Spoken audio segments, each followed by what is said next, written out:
नमस्कार दोस्तों, मैं हूं आपका दोस्त आपका होस्ट आर के और आप देख रहे हैं आर के ट्रेडिंग। तारीख है दोस्तों 14 मार्च 2024 और यहाँ पे 15 मार्च 2024 के लिए बैंकिंग स्टॉक का एनालिसिस लेकर आपके सामने हाजिर हूँ। देखिए, कोई भी पर्सनल बाइंग और सेलिंग की सलाह यहाँ पे नहीं है।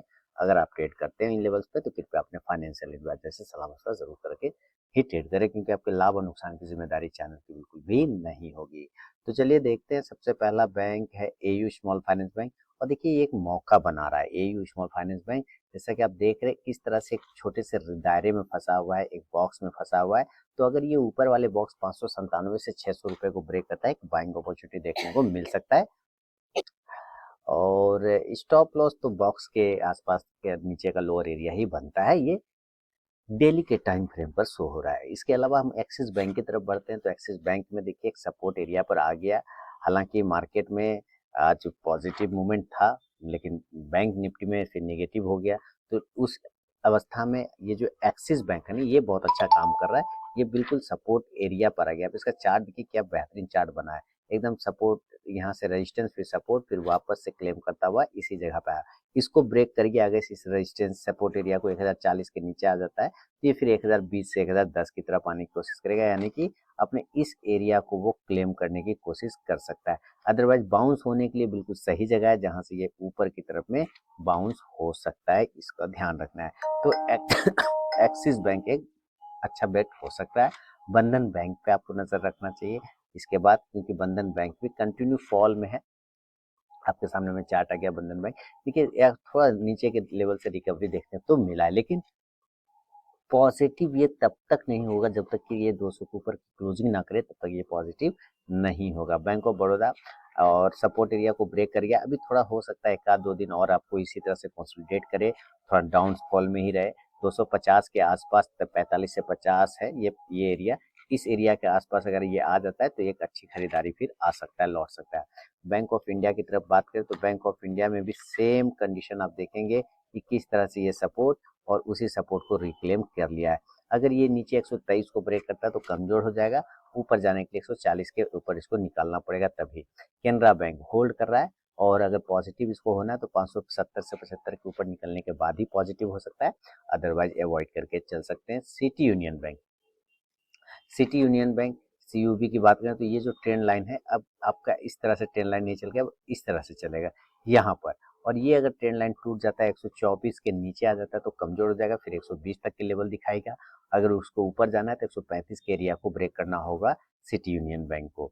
और डीसीबी बैंक की तरफ चले तो डीसीबी बैंक में देखिए 3 बार का सपोर्ट था, उसको ब्रेक करके नीचे आया। तो जब तक ये सपोर्ट के ऊपर दोबारा से क्लोजिंग स्टार्ट नहीं करे तब तक ये पॉजिटिव नहीं होगा फिलहाल। फेडरल बैंक की तरफ चले, फेडरल बैंक में कुछ न्यूज़ वगैरह है, कोई क्रेडिट कार्ड वगैरह इशू करने पे इसको रोक लग गया, इसकी वजह से नीचे फॉल आया। लो लगा 139 का और फिर वहां से रिकवरी कर गया है। 150 के ऊपर सस्टेन करेगा तो थोड़ा सा मूवमेंट बन सकता है, अदरवाइज इसी रेंज में कंसोलिडेट कर सकता है। एचडीएफसी बैंक क्लोजिंग चाहिए 1475 से 1480 के ऊपर क्लोजिंग चाहिए, तो 1500 फिर 1525 तक के लेवल बन सकते हैं। आईसीआईसी बैंक अभी कोई रेंज नहीं, 1100 के ऊपर निकलने के बाद ही एक रेंज बनता है, उसके पहले कोई रेंज इसमें है ही नहीं।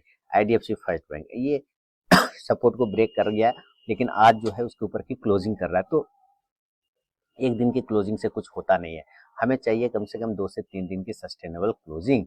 एक या तो एक खास प्राइस के ऊपर की क्लोजिंग, और खास प्राइस आता है 84। जब तक 84 के ऊपर ना सस्टेन करे मामला नहीं जमेगा, बढ़िया नहीं रहेगा।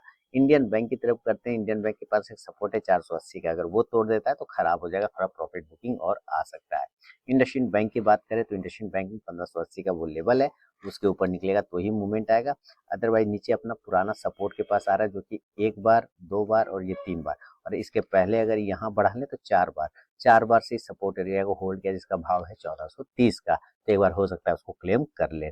कर्नाटका बैंक की बात करें कर्नाटका बैंक की बात करते हैं दोस्तों, कर्नाटका बैंक में एक सपोर्ट एरिया है, पुल बैक वाला जो फॉर्मेशन बनता है वो पुल बैक का फॉर्मेशन है। आप यहाँ पे देखिए किस तरह से ये पुल बैक को फॉर्मेट कर रहा है। और यहाँ पर से इसको बाउंस करने के लिए बिल्कुल सही जगह है, यहीं से ये बाउंस कर सकता है ऊपर। अगर ये नीचे ब्रेक कर गया 215 को तो कमजोर हो जाएगा। करूर वैश्य बैंक की तरफ वापस, ये अच्छा मूवमेंट है। अगर कल ये 181-82 को ब्रेक करता है तो हो सकता है 185 से 90 तक के लेवल दिखा दे। कोटक महिंद्रा बैंक जब तक रेंज को ब्रेक नहीं करे 1775 के ऊपर जब तक नहीं निकले तब तक कोई पोजीशन इसमें नहीं बनेगा। पीएनबी की बात कर लेते हैं तो पीएनबी में 114 के नीचे आने पर कमजोरी हो जाएगा और 128 के ऊपर जाने पर फिर मजबूती देखने को मिलेगा। आरबीएल बैंक थोड़ा अवॉइड कर सकते हैं। अगर लो एरिया को ब्रेक कर जाता है अपने लोअर एरिया को, जिसका भाव आता है 220 रुपए, 21 रुपए, 22 रुपए, 23 रुपए, इस सब को ब्रेक करता है तो फिर ये 210 तक आने का कोशिश करेगा, 15 से 10 तक। स्टेट बैंक ऑफ इंडिया ठीक है, 750 के ऊपर जाएगा तो मूवमेंट एक इंट्राडे में बनेगा, अदरवाइज अवॉइड। यूनियन बैंक ये थोड़ा ठीक ठाक है चार्ट पर, और क्योंकि इसके पास अच्छा सपोर्ट भी है नीचे 130 रुपए का, उसके नीचे गया तो खराब हो जाएगा। और यस बैंक आज अच्छा भले ही मूवमेंट आया, लेकिन आपको पता है इसकी स्थिति, तो अगर बने हैं तो फिर ठीक है, और नया पोजीशन में बनाने का गलती नहीं करना है। तो ये था दोस्तों बैंकिंग स्टॉक्स में मेरा अपना व्यू। अगर पसंद आया तो जरूर फीडबैक करें। अब मिलता हूँ नेक्स्ट वीडियो में, तब तक के लिए बहुत बहुत धन्यवाद।